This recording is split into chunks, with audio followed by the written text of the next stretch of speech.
প্রিয় দর্শক, ঢাকা থেকে প্রায় 237 কিলোমিটার দূরের এক সীমান্তে যাব।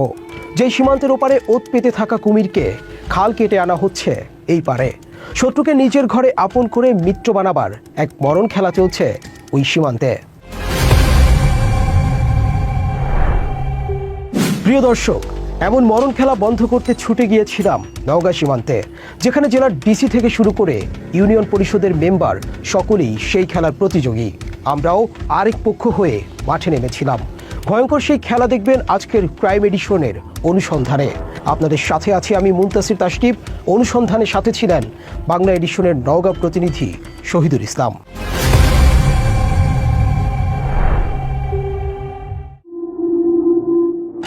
নওগাঁর পত্নীতলা।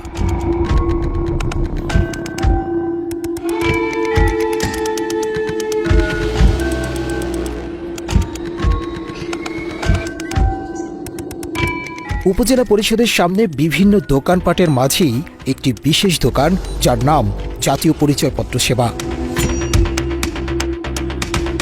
নাম দেখেই খটকা লাগলো, দোকান খুলে জাতীয় পরিচয়পত্রের সেবা দেওয়া হচ্ছে। আমাদের কাছে বিষয়টি একটু নতুন মনে হলো। আগ্রহ নিয়ে এগিয়ে গেলাম।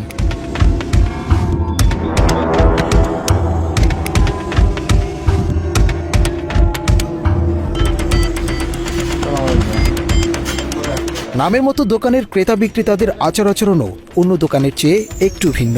কি হয় এই দোকানে, এমন আগ্রহ থেকেই কিছুক্ষণ পাশে দাঁড়িয়ে জানার চেষ্টা করছিলাম জাতীয় পরিচয়পত্রের কি সেবা দেয়া হয় এখানে। বেশ কিছুক্ষণ দাঁড়িয়ে থেকে যা দেখেছি তা গা শিউরে ওঠার মতো। এই দোকানে শুধু জাতীয় পরিচয়পত্রের সেবা না, এখানেই বিক্রি হচ্ছে নকল পরিচয়পত্র। শুধু পরিচয়পত্র বললে ভুল হবে, এই দোকানে বিক্রি হচ্ছে আমার দেশ, দেশের স্বাধীনতার সার্বভৌমত্ব। প্রিয় দর্শক, একটা কম্পিউটারের জাতীয় পরিচয়পত্র সংশোধনের নামে ওই দোকানে কি চলছে সেটা খুঁজে বের করতে আমরা আবার সেখানে যাব। তার আগে চলুন 6 মাস পেছনের একটি ঘটনা দেখে আসি।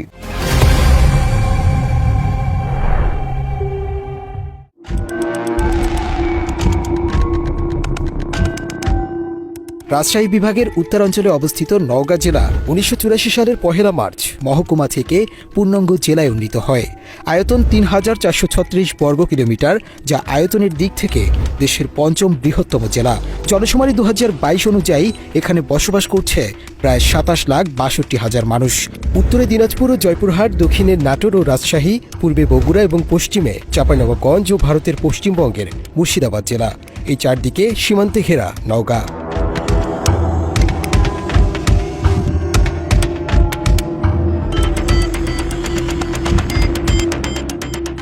ভারতের সঙ্গে জেলার সীমান্ত রেখার দৈর্ঘ্য প্রায় 56 কিলোমিটার, যা ধামইরহাট, পত্নীতলা ও নিয়ামতপুর উপজেলার সঙ্গে যুক্ত। সীমান্ত জুড়ে রয়েছে গ্রাম, কৃষি জমি ও ছোট ছোট বাজার। বরেন্দ্র অঞ্চলের লালচে দোআঁশ মাটির জন্য নওগাঁ কৃষিতে সমৃদ্ধ। ধান উৎপাদনে বিশেষ খ্যাতির কারণে এই জেলা ধানের ভাণ্ডার নামে পরিচিত। পাশাপাশি আম, লিচু, সবজি ও মাছ উৎপাদনেও নওগাঁ সুপরিচিত। জেলার মধ্য দিয়ে প্রবাহিত হয়েছে ছোট যমুনা, আত্রাই, পুনর্ভবা ও নাগর সহ একাধিক নদী। রয়েছে রক্তদহ, বিল সহ নানা জলাশয়।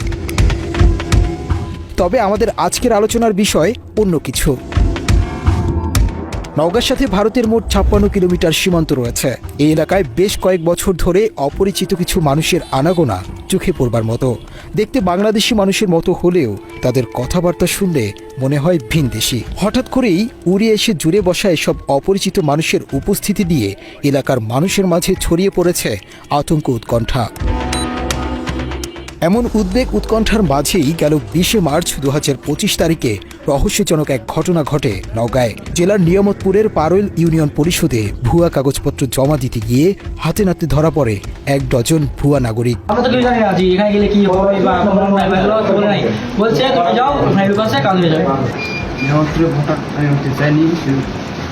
আমাকে ভোটার করে দিতে বলে টাকা নিয়েছে,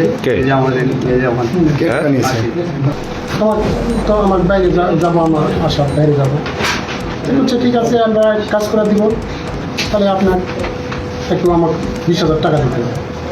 আমি বলছি ভাই, কাজ না করা পর্যন্ত আমি টাকা দিতে পারবো না। কাজ করে দিলে ওই পাসপোর্ট অফিসের সাইডে একটা কম্পিউটার যাদের সাথে কিছুক্ষণ কথাবার্তা বললেই বোঝা যায় তারা সকলেই ভারতের নাগরিক। ভারতীয় এসব গুপ্তচরদের বিরুদ্ধে ব্যবস্থা নিতে ওই সময়ে নিয়ামতপুর উপজেলায় দায়িত্বে থাকা উপজেলা নির্বাচন অফিসার পারভেজ হোসেন ভারতীয় নাগরিকদেরকে তার অফিসে নিয়ে আসেন। নির্বাচন কর্মকর্তা পারভেজ তাদেরকে আটক করে নিয়ে যেতে নিয়ামতপুর থানার ভারপ্রাপ্ত কর্মকর্তাকে কল করলে তিনি গড়িমসি করতে থাকেন। বেশ কিছুক্ষণ টালবাহানা করে ওসি একজন সাব ইন্সপেক্টরকে পাঠান, কিন্তু সেখানেই দেখা দেয় আরেক রহস্য। আটককৃত 12 জনকে থানায় নেয়ার বদলে মাঝপথ থেকে আবারও ফিরিয়ে আনে পুলিশ। 18 জনকে আমি করেছিলাম, ধরেছিলাম, যারা হচ্ছে বিভিন্ন ধরনের আপনার ভুয়া কাগজপত্র নিয়ে ভোটার হইতে আসছিল পারোয়েল ইউনিয়ন। আমি পুলিশকে বলছি যে আপনারা ধরে নিয়ে যান, পুলিশের হাতে হ্যান্ড ওভার করে পুলিশ মামলা নেয়নি। এগুলো আপনারা মানে আমি কি বলবো বলেন ভাই, আমার তো মাথা টাথা নষ্ট হয়ে কি বলবো বলেন। হ্যাঁ, নিয়ামতপুর থানার তৎকালীন পুলিশ আমাকে বলে যে আপনি মামলা যদি করেন তাহলে আসেন। আমি এতগুলো ভুয়া কাগজপত্র সংগ্রহ করছি, 1,29,000 টাকা সহ। ওই আনোয়ার ভাই ছিল ওইখানে, সেইটা নিয়ে কত কাল বাহানা হইলো, পুলিশ তাকে ভিতরে ঢোকায় নাই। ঘটনার সত্যতা জানতে ওই দিন দায়িত্ব পালন করা এসআই এমদাদুল হক এবং থানার ভারপ্রাপ্ত কর্মকর্তাকে ফোন করলে দুজনেই বিষয়টি বেমালুম অস্বীকার করেন। ওরা যখন কেউ মামলা না দেয়, যদি ওরা মামলা না দেয় তাহলে আমরা কি করবো? আমরা কি মামলা দিতে পারি? তাহলে আপনার আমাদেরকে দোষারোপ করে তো হবে না, পুলিশকে দোষারোপ করে তো পাবো। এখন যেহেতু সবাই নির্বাচন সরাসরি জিনিস, তো ওরা যদি বাড়ি না হয়, এমন অভিযোগ বললে তো ওরা নিয়ে আসে, বাড়ি যদি হয় তাহলে মামলা নিয়ে তদন্ত করবো। আমি মনে আছে আমার একাধিকবার আমি নির্বাচন অফিসের সাথে কথা বলেছি যে আপনি আটক করছেন, আপনি এজাহার দেন, আমরা মামলা দেবো। উনি মামলা দেবে না দিলে উনি ওনার অফিসে নিয়ে গেছে, তারপরে সম্ভবত ছেড়ে দিতেন। পুলিশ কেন সেদিন ভারতীয় নাগরিক জেনেও তাদেরকে ছেড়ে দিয়েছিল সেটা জানতে আমরা আবারও সেই দোকানে যেতে চাই, যেখানে বসে দেশের নিরাপত্তা হুমকিতে ফেলার হাতে খড়ি হয়।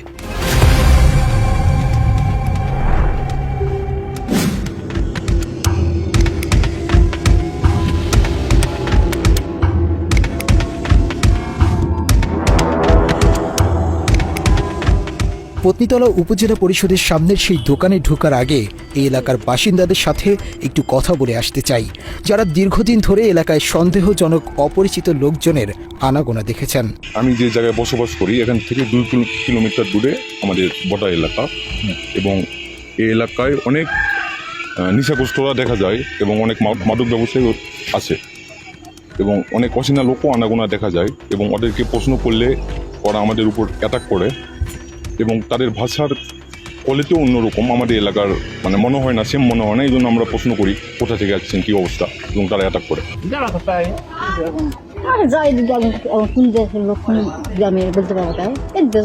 সাবেক নিয়ামতপুর উপজেলা নির্বাচন অফিসার পারভেজের সাথে কথা বলে একটু ধারণা পাওয়া গেল। 20 মার্চ 2025 তারিখে আটক ভারতীয়দের পুলিশ আটক না করে ছেড়ে দেয়া এবং পারভেজের বক্তব্যের যোগ বিয়োগ করলে অঙ্কের একটা ফলাফল পাওয়া গেলে যেতেও পারে। সেই অঙ্ক মেলানোর আগে আমরা আরও 2-1 জনের সাথে কথা বলতে চাই। এরা সর্বপ্রথম বাংলাদেশে এসে সর্বপ্রথম ইউনিয়ন পরিষদে যায় জন্ম নিবন্ধন তৈরি করতেছে দালাল ধরে। তারপরে বিভিন্ন আত্মীয় স্বজনের বাসায় তারা থাকে। যখন ভোটার হালনাগাদ হয় ঠিক সেই টাইমেই নির্বাচন কমিশনে এসে দালাল ধরে তারা ভোটার আইডি কার্ড করে, এবং এরপরে যাদের ইচ্ছে হয় বাংলাদেশে থাকে, এবং বাংলাদেশে যদি জানাজোনা হয় তারা ইন্ডিয়ান, এবং তারা পাসপোর্ট অফিসে গিয়ে দালাল ধরে পাসপোর্ট করে বাংলাদেশ থেকে চলে যায় বিভিন্ন দেশে। বাংলাদেশের যারা মাদক ব্যবসার সাথে জড়িত তাদের সাথে তাদের একটা ভালো সম্পর্ক হয়, সেই সম্পর্ক থেকে তারা বাংলাদেশে পার হয়ে আসে, তাদের বাসাতেই থাকে মাদক ব্যবসায়ীদের সাথেই। জন্ম নিবন্ধনগুলো অনলাইন ছিল না, তারা তাদের বাচ্চা বা তাদেরকে কিছু বলে যে আমার অনলাইনটা পড়াশোনায় হারিয়ে গেছে, নতুন করে দেন কিছু টাকা দালালের মাধ্যমে। এই দালালের মাধ্যমে ইউনিয়ন কাউন্সিলের সচিব মেম্বরদের মাধ্যমে ধরে, মেম্বর বলে হ্যাঁ আমার ওয়ার্ডের লোক ছিল না, এই ঢাকায় থাকতো, ভোটার আইডি কার্ড করা হয়নি, জন্ম নিবন্ধন হারিয়ে গেছে, সেই মাধ্যমে তারা জন্ম নিবন্ধনটা আগে করে নেয়। জন্ম নিবন্ধন করার পর তারা বেশ কি ওইটা নিয়ে থাকে, যখন ভোটার হালনাগাদ শুরু হয়ে যাওয়া, ভোটার যখন নতুন ভোটার নেওয়া হয় ঠিক তখন তারা যায় নির্বাচন অফিসে যে দালালগুলো থাকে তাদের মাধ্যমে সেই নির্বাচন অফিস থেকে তারা আইডি কার্ড একটা মেনে নেয়। আইডি কার্ড মেনে নেওয়ার পরই তাদের প্রসেসিং কিন্তু শেষ হয় না, এখান থেকে তারা ডিসি অফিসে যে নিচের অফিস আছে সেই দালাল চক্র ঘোরার মেন যেটা হচ্ছে তারা হচ্ছে বিভিন্ন মোটা অঙ্কের টাকা নিয়ে তারা বাইরের দেশে ভালো দেশে যাওয়ার জন্য তারা পাসপোর্ট ভিসা বা অন্য যাবতীয় যা লাগে সেই ব্যবস্থাটা তারাই করে দেয়। ভয়ঙ্কর এই তথ্যের সত্যতা যাচাই করতে আমরা এবার অনুসন্ধানের মূল পর্বে যেতে চাই। জাতীয় পরিচয়পত্র সেবা নামের ওই দোকানে আমরা হাজির, তবে আমাদের পরিচয় সাধারণ ক্রেতা। সৈকতের দোকানটিতে জাতীয় পরিচয়পত্র সেবার নাম দিলেও তার টেবিলে ছড়িয়ে ছিটিয়ে আছে নানা ধরনের কাগজপত্র। দেখেই বোঝা যাচ্ছে দোকানে জাতীয় পরিচয়পত্র সেবার নাম দিলেও কাগজপত্র মেরামতের কাজই চলে বেশি। ছদ্মবেশে কম্পিউটার অপারেটর সৈকতের কাছে গিয়ে আমরা নকল ভোটার আইডি কার্ড বানিয়ে দেওয়ার প্রস্তাব দেই। কেন ভুয়া ভোটার আইডি কার্ড বানানো হবে এবং সেই ভোটার আইডি কার্ড দিয়ে কি হবে তারও ব্যাখ্যা করা হয়। এভাবে 500 টাকা করে দেওয়া হয়, আমি করে দিতে পারবো। এভাবে 500 করে দেওয়া হয়। ওটাই ভাই, ওটা বুঝে না, আমার ছোট ভাই হই। আমাদের বক্তব্য জানার পর প্রথমে কিছুটা কাচুমাচু করলেও এক পর্যায়ে শুরু হয় দর কষাকষি। সবশেষ ভোটার আইডি থেকে পাসপোর্ট মিলিয়ে পুরো প্যাকেজের দাম ধরা হয়েছে 1,50,000 টাকা। এটা 500 টাকা পাবেন। যেমন বলতে পারিবারিক একটা মামলা খায় আছে, পুলিশ ক্লিয়ারেন্স ছাড়া করে দেওয়া লাগবে। এর নাম সংশোধন করতে গেলে আপনার ডেরের নিচে আসবে না, ডেরের নিচে হবে না, নাম বলবেন, ডক্টরের নাম বলে দেবেন। আসলে আর বই মানুষের নাম হচ্ছে ফেলা কথা খাওয়া বলবে। হ্যাঁ, মানে 1,50,000। ওরকম খরচ করলে কাগজ তো আছে, কাগজ ছাড়া দিবে না, কাগজ নাম কিভাবে কি করবে, প্রসেস করবে না, এই নাম দিয়ে গেলে সমস্যা দিই। আমার চিন্তা করেছি সৈকতের এক ঔষধেই মুক্তি মিলবে সব রোগ থেকে। পয়সা দিলে মামলা কিংবা সাজাপ্রাপ্ত আসামি সবার জন্যই মিলবে পাসপোর্ট। আমি আর কথা বলছি, সামান্য একটা লোক 16 সাল থেকে ঘুরি ছিল। এরই মধ্যে ব্যস্ততা বেড়ে যায় সৈকতের। সব কাজ ফেলে সৈকত মনোযোগী হয় আমাদের কাজে। আলোচনা এগিয়ে চূড়ান্ত করা হয় টাকা পয়সার লেনদেন। নাহামুদুর রহমান, আমিনুর রহমান। ততক্ষণ পর্যন্ত সবকিছু ঠিকঠাকই ছিল। এরই মাঝে একটি ফোন আসে সৈকতের কাছে। তারপরই অস্থিরতা শুরু হয় তার। কিছুক্ষণের মাঝেই দৃশ্যপট পাল্টে যায়। দ্রুত দোকান বন্ধ করে পালানোর চেষ্টা করলে আমরা বুঝে যাই সৈকত আমাদের পরিচয় জানতে পেরেছে। আমরাও সরাসরি তাকে জিজ্ঞাসাবাদের চেষ্টা করি, কিন্তু কোনোভাবেই তাকে আর আটকে রাখা যায়নি। দোকানের সামনের ঠিক প্রধান সড়কের পাশের দোতলাতেই তাদের থাকার জায়গাও রয়েছে। আমরা সোজা তার পিছু নিয়ে দোতলায় যাই, কিন্তু কোনোভাবেই আর সৈকতকে পাওয়া যায়নি।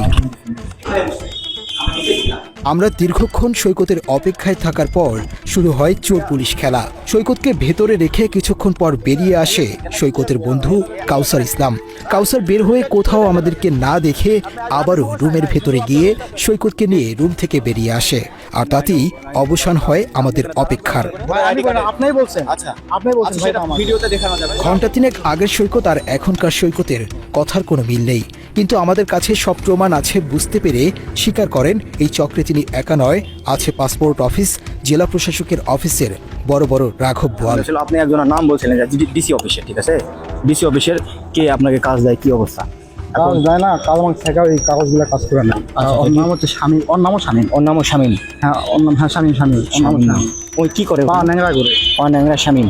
আচ্ছা, ওখানে কি করে তা বলতে পারছি না। কিছু হবে ডিসি অফিসে? দালালি হবে, হ্যাঁ দালালি হবে। ডিসি অফিসের মানে সম্ভবত আপনার দালালি হবে সম্ভবত।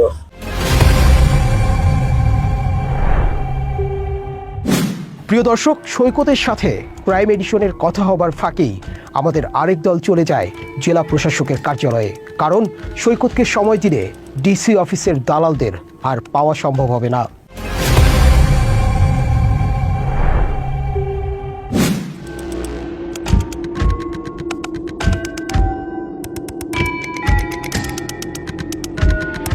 সৈকতের দেওয়া তথ্য অনুযায়ী ডিসি অফিসের মূল দালালের নাম শামীম হোসেন। আমাদেরকে শামীমের সাথে কথা বলতে হবে। ডিসি অফিসের সামনের নিচের পরিবেশ দেখে বলতে হবে এসব দেখি দালালের হাটবাজার। নওগাঁ ডিসি অফিসের মূল কাজই যেন ভারতীয় নাগরিকদেরকে বাংলাদেশি পাসপোর্ট পাইয়ে দেয়া। সৈকতের দোকানের মতো আমরা আবারও ছদ্মবেশ ধারণ করি। প্রথমেই আমরা শামীমের খোঁজ করতে থাকি। বেশ কিছুক্ষণ সন্ধানের পর দেখা মেলে শামীমের। শামীমের কাছে আমাদের পরিচয় ভারতীয় নাগরিক, বাংলাদেশে বাড়িঘর, আত্মীয় স্বজন কিছুই নেই। বাংলাদেশে একটি পাসপোর্ট লাগবে। শামীম আমাদেরকে দুটি বিকল্প দেন, জন্মসনদ, এনআইডি এবং পাসপোর্ট সব একসাথে করে দিতে সময় লাগবে 20 দিন, আর এতে খরচ হবে 1 লাখ টাকা। দ্বিতীয় প্যাকেজটি মাত্র 3 দিনের, তবে খরচা একটু বেশি লাগবে। আজকে কাজ করলেন তো মানুষের আছে ইনশাল্লাহ আমি করার জন্য বলা আমি জায়গায় ঢুকছেন ভয়ে ঢুকছেন পাসপোর্ট এনআইডি কার্ড সব মিলিয়ে 1 টাকা আগে 2,000 টাকা দিব কাজ শেষ করে 1 লাখ দিয়ে দিন চেক দিয়ে দিল যদি আপনি বলেন যদি আমি চেক দিন ক্যাশ বলে ক্যাশে দিবেন সমস্যা টাকা সমস্যা হয় আমি বলি আমি বিশ্বাস হয়ে আমি আমার কাজ আমি আমার অফিস টাকা দেবো ঠিক আছে কিছু টাকা দিই আজকে বছর কাজ শেষ হয়ে যাবে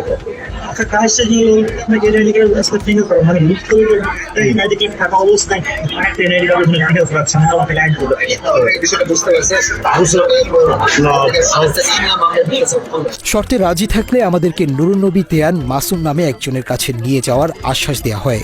আমরা তাদের শর্তে রাজি হই। মুহূর্তেই ঘটনাস্থলে আবির্ভাব ঘটে দালালদের মূল হোতা নুরুন নবী দেওয়ান মাসুমের।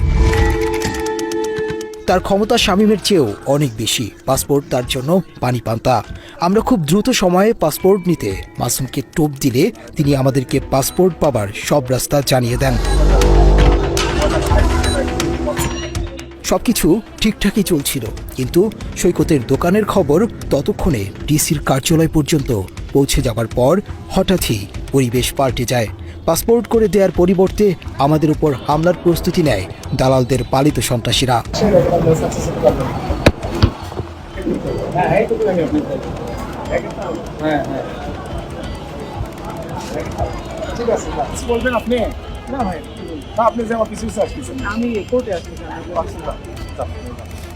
দালাল মাসুম এবং শামীমের সাথে কথাবার্তার ফাঁকেই আবিষ্কার করলাম আমাদেরকে তারা ঘিরে ফেলেছে। এদিকে আমাদের নিয়ামতপুরের টিমের ওপরও হামলার ঘটনা ঘটেছে। হামলাকারীদের বেশ কয়েকজনের হাতে দেশীয় অস্ত্রশস্ত্র দেখতে পায় টিম ক্রাইম এডিশন। এদিকে ছদ্মবেশে থাকা ক্রাইম এডিশন টিমের একজনকে তুলে নিয়ে যাওয়ার চেষ্টা করলে স্থানীয় লোকজন এসে আমাদের পাশে দাঁড়ায়।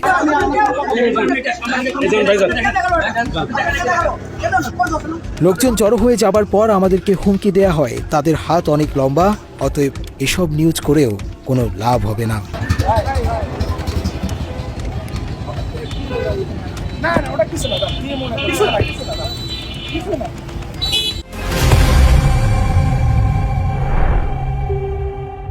সংবাদ সংগ্রহ করতে গিয়ে সংবাদের শিরোনাম হতে চাইনি আমরা, তাই দ্রুত ঘটনাস্থল ত্যাগ করে নিজেদের নিরাপত্তা নিশ্চিত করবার চেষ্টা করি। ডিসি অফিসের সামনে থেকে নিরাপদে সরে যাবার চেষ্টা করলেও আমাদের পিছু নেয় নুরুন নবী দেয়ান মাসুমের লোকজন। মাসুম এলাকায় পাসপোর্ট জালিয়াতির এক সিন্ডিকেট গড়ে তুলেছেন। খোঁজ নিয়ে জানা যায় নুরুন নবী দেয়ান মাসুমের বিরুদ্ধে থানায় ইয়াবা ব্যবসা এবং হত্যা চেষ্টার মোট 2টি মামলা রয়েছে। ইয়াবা ব্যবসার পাশাপাশি ভারতীয়দের পাসপোর্ট বানিয়ে দেয়াই তার এখন মূল পেশা হয়ে দাঁড়িয়েছে। স্ট্যাম্প ভ্যান্ডারিংয়ের ব্যবসার আড়ালে গড়ে তুলেছেন ভয়ঙ্কর চক্র, যাদেরকে সাথে নিয়ে মাদক এবং মানব পাচারের রমরমা ব্যবসা চালিয়ে যাচ্ছে মাসুম। অবৈধ এই ব্যবসা করেই নওগাঁ শহরে দয়ালের মোড়ে গড়ে তুলেছেন নিজস্ব বাড়ি ও রয়েছে দামি গাড়িও। তার নামে একাধিক মামলা আছে এবং অবৈধ কারবারির বিরুদ্ধে দ্রুত ব্যবস্থা নেয়ার কথা জানান নওগাঁর পুলিশ সুপার। ভিন্ন কোনো দেশের নাগরিকের জন্য কেউ যদি অবৈধভাবে পাসপোর্ট তৈরি করে কিংবা জন্ম নিবন্ধন তৈরি করে, এটা অবশ্যই জঘন্যতম অপরাধ। আমি শুনেছি তার বিরুদ্ধে আগেও মামলা রয়েছে। ওই বিষয়টা আমি অবশ্যই তদন্ত করব। অচিরেই তদন্ত করে তার বিরুদ্ধে প্রাপ্ত তথ্য উপাত্তের ভিত্তিতে প্রয়োজনীয় আইনের ব্যবস্থা গ্রহণ করব।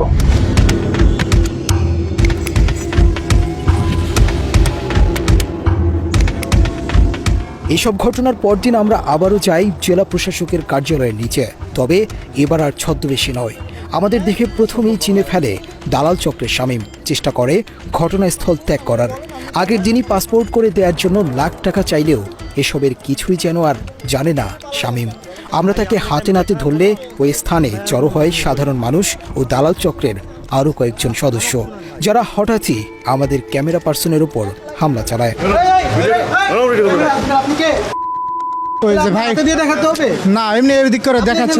এরপরই শামীম দ্রুত ডিসি কার্যালয় ছাড়ার পায়তারা করে। কার্যালয়ের মূল ফটকের সামনে যেতেই দৌড়ে পালানোর চেষ্টা করে সে। ভাই আপনার থেকে কোনো টাকা বলতে হবে বলতে হবে আপনাকে। আপনি কিসের জন্য টাকা চাইছেন? এই, পুলিশ পুলিশ! ওই দিন শামীমকে পাওয়া গেলেও দালাল চক্রের মূল হোতা মাসুম পরিস্থিতি টের পেয়ে ডিসি অফিসেই আসেনি। এদিকে মাসুম শামীমের সাথে যুক্ত রয়েছে এলাকার বেশ কয়েকজন সাংবাদিকও, যাদের অনেকেই জাতীয় টেলিভিশন ও পত্রিকার স্থানীয় প্রতিনিধি, কেউ কেউ আবার আওয়ামী লীগের চিহ্নিত নেতা। দালালদের হাতে নাতে ধরার পর বাংলা এডিশনকে বাধা দেয় তাদের কয়েকজন। এ সময় বাংলা এডিশনের ক্যামেরাও বন্ধ করে দেয় তারা। যমুনা টেলিভিশনের নওগাঁ প্রতিনিধি শফিক ছোটন, তার গ্রামের বাড়ি বগুড়া জেলার আদমদিঘি গ্রামের শাওইল গ্রামে। বাবা পোস্টমাস্টারে চাকরি করতেন। দরিদ্র পরিবারে জন্ম হলেও আওয়ামী আমলে গড়ে তুলেছেন অঢেল সম্পত্তি। আওয়ামী খাদ্যমন্ত্রী সাধন চন্দ্রের সাথে ঘনিষ্ঠ সম্পর্ক ছিল ছোটনের। বিমানযোগে মাঝে মধ্যেই মন্ত্রীর সাথে দিতেন বিভিন্ন স্থানে ট্যুর। সাধন চন্দ্রকে নারী সাপ্লাই থেকে শুরু করে বিভিন্ন অনৈতিক সুবিধা দিয়ে গড়ে তুলেছেন অঢেল সম্পদের পাহাড়। মূলত সাধন চন্দ্রের হাত ধরেই ভারত থেকে বাংলাদেশে আসা শুরু করে ভারতীয়রা। 5 আগস্টের পর ছোটন কিছুটা গা ঢাকা দিলেও নওগাঁতে মোহাম্মদ আব্দুল আওয়াল ডিসি হিসেবে দায়িত্ব নিতেই আবারও বেপরোয়া হয়ে ওঠেন শফিক ছোটন। বিভিন্ন সময় ডিসির কক্ষে বসে থাকতে দেখা যায় তাকে। ডিসির সাথে মিলেমিশে চালিয়ে যাচ্ছেন অবৈধ পাসপোর্ট জালিয়াতির ব্যবসা। পাসপোর্ট জালিয়াতি চক্রের অন্যতম মূল হোতা নওগাঁর জেলা প্রশাসক মোহাম্মদ আব্দুল আওয়াল নিজে। তার ছত্রছায়াতেই ডিসি অফিস কেন্দ্রিক এই চক্রটি নির্বিঘ্নে তাদের অপকর্ম চালিয়ে যাচ্ছে। ডিসি আওয়াল নওগাঁতে আসার আগ থেকেই দুর্নীতিতে জড়িয়ে বিভিন্ন সময়ে খবরের শিরোনাম হয়েছেন। অভিযোগ রয়েছে জেলার প্রতিটি নিয়োগে 10 থেকে 20 লক্ষ টাকা ঘুষ যায় তার পকেটে। জেলার খাস জমি বরাদ্দের দুর্নীতি, সরকারি জলাশয়, হাটবাজার ইজারা সহ অবৈধ ইটভাটা থেকে নিয়মিত চাঁদা নেওয়ার অভিযোগ রয়েছে তার বিরুদ্ধে। জেলা প্রশাসক আব্দুল আওয়াল সাহেব এসেছিলেন, আমরা গণমাধ্যমের মাধ্যমে জেনেছি তিনি 3 কোটি টাকার বিনিময়ে নওগাঁয় এসেছিলেন। তারপরে এখানে ঘুষ, দুর্নীতি, বাণিজ্যের মাধ্যমে সে টাকা তুলছে এবং এরপরে সে চিটাগাংয়ে পোস্টিং নেওয়ার জন্য 22 কোটি টাকা দিয়েছে, এটাও আমরা গণমাধ্যমে জানিয়েছি। এবং গণমাধ্যমে জানার মাধ্যমে আমরা জানিয়েছি আসিফ নজরুল সাহেব উপদেষ্টা তিনি 4 কোটি টাকা নিয়েছেন এবং আপনার সচিব, সিনিয়র সচিব যিনি সংস্থাপন মন্ত্রণালয়ে ছিলেন তিনি 2 কোটি টাকা নিয়েছেন। আজকে আমাদের কানে এসেছে এবং প্রচার মাধ্যমে গণমাধ্যমে জেনেছি ভারতীয় নাগরিকদেরকেও 3 লাখ টাকার বিনিময়ে এখানে নওগাঁতে নাগরিকত্ব দেওয়া হয়েছে। এই সীমান্তবর্তী এলাকায় ভারতের নাগরিকদের যেভাবে ভিসা ছাড়া প্রবেশ, সেইখানে যে চক্র জড়িত আছে সেই চক্রের সঙ্গে জেলা প্রশাসকিরা, তাহলে এই দুর্নীতির কথাগুলো কেমন করে এত সামনে আসে। দ্বিতীয় যে বিষয়, ভারতীয় নাগরিকদের ভিসা দেওয়ার যে নাগরিকত্ব দেওয়ার যে ঘটনা, এটা আমরা সংবাদ মাধ্যমে জেনেছি। এই ঘটনার আমরা সত্যতা জানতে চাই। প্রশাসনের পক্ষ থেকে এর একটা শ্বেতপত্র প্রকাশ করতে হবে। অনুসন্ধানে জানা যায় প্রতিটি ভারতীয় নাগরিকদের বাংলাদেশি নাগরিকত্ব দিতে ডিসি আওয়ালকে 3 লক্ষ টাকা দিতে হয়। আমরা অভিযোগের বিষয়ে তার সাথে কথা বলতে গেলে দ্রুত অফিস থেকে ভেগে যান ডিসি আওয়াল। গাড়িতে ওঠার আগ মুহূর্তে বাংলা এডিশনের ক্যামেরার সামনে কথা বললেও অভিযোগের বিষয়টি না জানার ভান ধরেন এই ডিসি। তাই এই মুহূর্তে আমার রানীনগরে লোক দাঁড়ায় আছে, আপনারা ভিডিও করবেন। না না, আমার যেটা বলার, এখানে আপনার নিচের পাসপোর্টে ওরা পাসপোর্ট করে দিচ্ছে, আমার কোনো কাগজ নাই। আমি সোর্স দিয়ে 3 দিন যাবত এখানে কাজ করতেছি ভাই, কিন্তু ওরা পাসপোর্ট করে দিবে আমাকে, আবার বলতেছে আপনাদের কথা, আপনাদের মাধ্যমে নাকি ওরা করে দেয়। আমার কাগজপত্র কিছু নাই, আমি টাকা দিলেই করে দিব, 2 লাখ টাকা দিলেই করে দেব। আমরা বের করেছি। ওরা আমার কাছে টাকা চাইছে, সে ফুটেজ আছে, কিভাবে কোন প্রসেস সেটা বলছে। পাসপোর্ট অফিসের কারা এরা? নিজের স্টেটমেন্ট এই যে এখানে বেশিরভাগ এখানে স্টেটমেন্টার কি আমার না, আপনি কি জানেন কিনা স্যার এই বিষয়ে? কোনোদিন খোঁজ খবর নেন? স্টেটমেন্টারদের আমার এখানে বসার কথা না। আচ্ছা আচ্ছা, না আপনার অফিসে নিচে আপনি খোঁজ খবর রাখছেন কিনা? আপনাকে ওরা অভিযুক্ত করতেছে, এটা হচ্ছে সমস্যা। আর টোটাল যদি অভিযোগ করে থাকে তদন্ত করে দেখেন। হ্যাঁ, তদন্ত করে দেখব। এরপর থেকেই আমাদের ফোনে অপরিচিত নম্বর থেকে হুমকি আসা শুরু করে। দ্রুত ডিসির কার্যালয় ছেড়ে না গেলে হত্যার হুমকিও দেয়া হয়। বলছেন না মামলা করবেন, মামলা করেন, আমরা প্রমাণ দেখাবো, কোর্টকে দেখাবো। অবশ্যই করা মানুষ প্রমাণ যদি আমরা না দেখাতে পারেন ভাই, তাহলে আরো অনেক কিছু হতে পারে। কি করবেন আপনি? কি করবেন আপনি? আমার কি করবেন? আমি তো আপনার সম্পত্তি নয়, আপনার নষ্ট করে নাকি মহড়া দিচ্ছি, আরো অনেক কিছু। ডিসির সাথে দালাল চক্রের সম্পৃক্ততার বিষয়টি পরিষ্কার হয় ডিসি অফিসের একটি হোয়াটসঅ্যাপ গ্রুপের মাধ্যমে, যেখানে বাংলা এডিশন এবং আমাদের স্থানীয় প্রতিনিধির নামে নানা ধরনের প্রোপাগান্ডা ছড়ানোর পরিকল্পনা করতে দেখা যায়। এই ষড়যন্ত্রের শুরুটা হয়ে গেল 12ই সেপ্টেম্বর। নওগাঁর নিয়ামতপুরে ভারতীয় নাগরিকদের জন্ম নিবন্ধন ও এনআইডি দিয়ে নাগরিকত্ব দেওয়ার ভয়ঙ্কর তথ্য ফাঁস করে বাংলা এডিশন। ভারতের নাগরিক এক মা তার সন্তান সহ দীর্ঘদিন ধরে বসবাস করে আসতেছে। এলাকাবাসী অভিযোগ করছে যে আপনি ভারতীয় নাগরিক এনে আপনার টাকার বিনিময়ে আপনি কি দিচ্ছেন। এ ধরনের এটা ভিত্তিহীন কথা, এ ধরনের কোনো কথার সত্যতা নাই। ওই প্রতিবেদনে ভারতীয় নাগরিকদের বাংলাদেশে বসবাসের প্রমাণ পায় বাংলা এডিশন। ওই প্রতিবেদনে দেখা যায় আলমগীর হোসেন নামের জনৈক এক ব্যক্তির মাধ্যমে ভারতীয় নাগরিক লালমন খাতুনকে জন্মসনদ ও এনআইডি করে দেওয়া হয়। এই অবৈধ পন্থায় নাগরিক হতে সহায়তা করে ইউপি সচিব জাহাঙ্গীর আলম ও panel chairman Wajed Ali. UP সচিব জাহাঙ্গীর ও প্যানেল চেয়ারম্যানের যোগসাজশে এর আগেও আরও অনেক ভারতীয়কে বাংলাদেশের পরিচয়পত্র করে দেওয়ার অভিযোগ রয়েছে, যদিও যথারীতি তারা নিজেদের বিরুদ্ধে করা অভিযোগ অস্বীকার করেছেন। সেই প্রতিবেদনের গুরুত্ব বিবেচনায় ঢাকা থেকে নওগাঁতে হাজির হয় টিম ক্রাইম এডিশন। তারপর থেকেই লাপাত্তা ইউপি সচিব ও প্যানেল চেয়ারম্যান। তাদের হয়ে বাংলা এডিশনের স্থানীয় প্রতিনিধিকে কল করেন ইউনিয়ন পরিষদের নারী সদস্য সাথী। এ সময় নিজেদের ভুল স্বীকার করে নতুন করে আর কোনো সংবাদ প্রচার না করার অনুরোধ করেন সাথী। আমার হলো জানা মতে মনে করেন যে এর বাবার বাড়ি হলো ভারতে। লালমন খাতুনের বাবার বাড়ি ভারতে নাকি? ভারতে ভাইয়া, এটা তো মনে করেন জি ভাইয়া। এখন একটা কথা হলো কি যে এখন মনে করেন যে আমাদের ভুল হয়ে গেছে বলে তো আমরা কিছু পাঠাচ্ছি যে ভোটার আইডি কার্ড বাতিলের জন্য। এখন মনে করেন পুরাটাই অব্যক্তি ভোটের সময় মনে করেন অনেক কম সই করে নিচ্ছে আমাদের কাছে। নির্বাচন কমিশনের দেয়া তথ্য অনুযায়ী লালমন সহ সীমান্ত এলাকার একাধিক ভারতীয় অবৈধভাবে নাগরিকত্ব পাচ্ছে, যা জাতীয় নিরাপত্তার জন্য মারাত্মক ঝুঁকিপূর্ণ। এরই মধ্যে 64 জনের নামের তালিকা পাওয়া যায়, যাদের বেশিরভাগ ভুয়া জন্ম নিবন্ধন জমা দেওয়ার হালনাগাদ বাতিল করা হয়েছে। এর মোট সংখ্যা হয়তো আরও কয়েক গুণ। স্থানীয় পাসপোর্ট অফিসের উপপরিচালকের সাথে কথা বলেও ঘটনার সত্যতা পাওয়া যায়। উপপরিচালক AHM আশিকুর রহমান জানান, আগে পাসপোর্ট করতে পুলিশ ভেরিফিকেশন থাকলেও এখন তা শিথিল করা হয়েছে, যে কারণে অবৈধ উপায়ে পাসপোর্ট পাওয়া সহজ হয়েছে। এটার সাথে তো ভাইয়া আমরা দেখেন এটা এনআইডির এখন হ্যাঁ এখানে একটা মিসকমিউনিকেশন আছে তো অবশ্যই, তাই না? একটা মানুষ এনআইডি যায়নি আসুক, আমাকে ওইভাবেই দিতে হবে। আগে যেমন আমরা এমআরপির মতো দিতে পারতাম কিন্তু পাসপোর্ট, ওই যে বললাম যে 25 সালের 8 ফেব্রুয়ারি যে গ্যাজেটটা হয়েছে, অর্ডারটা হয়েছে, এরপর থেকে কিছু করার সুযোগ নেই। একদম এনআইডিতে যদি ভুল নামও থাকে, সে বলতেছে যে আমি বলছি ভাই এনআইডি সংশোধন করে নিয়ে আস, অথবা যেমনে আছে ধরেন মানে আমার নামের আশিকুর রহমান, যেন ক্যাটা নাই, আশিউর রহমান দিয়ে আমার নিতে হবে। আমি যতই আমার সার্টিফিকেট দেখাই, যত পিসিবি ডকুমেন্ট দেখাই, কিচ্ছু লাভ হবে না। তার মানে কাজটা শুরু হয় বলতে পারবো না। এই জন্য বললাম প্রাইমারি ডকুমেন্ট, মুখ্য একটা ডকুমেন্ট হচ্ছে এনআইডি, জাতীয় পরিচয়পত্র। ওইখান থেকে আমাদের কাজটা শুরু হয়। প্রিয় দর্শক, স্বাধীনতা অর্জনের চেয়ে নাকি স্বাধীনতা রক্ষা করা আরও কঠিন। সেই কঠিন কাজকে আরও কঠিন করে তুলছে আমার দেশেরই কিছু দেশবিরোধী চক্র। এই চক্রের মূল উপড়ে ফেলতে না পারলে কষ্টার্জিত এই স্বাধীনতা আবারও কাঁটাতারে মুখ থুবড়ে পড়বে।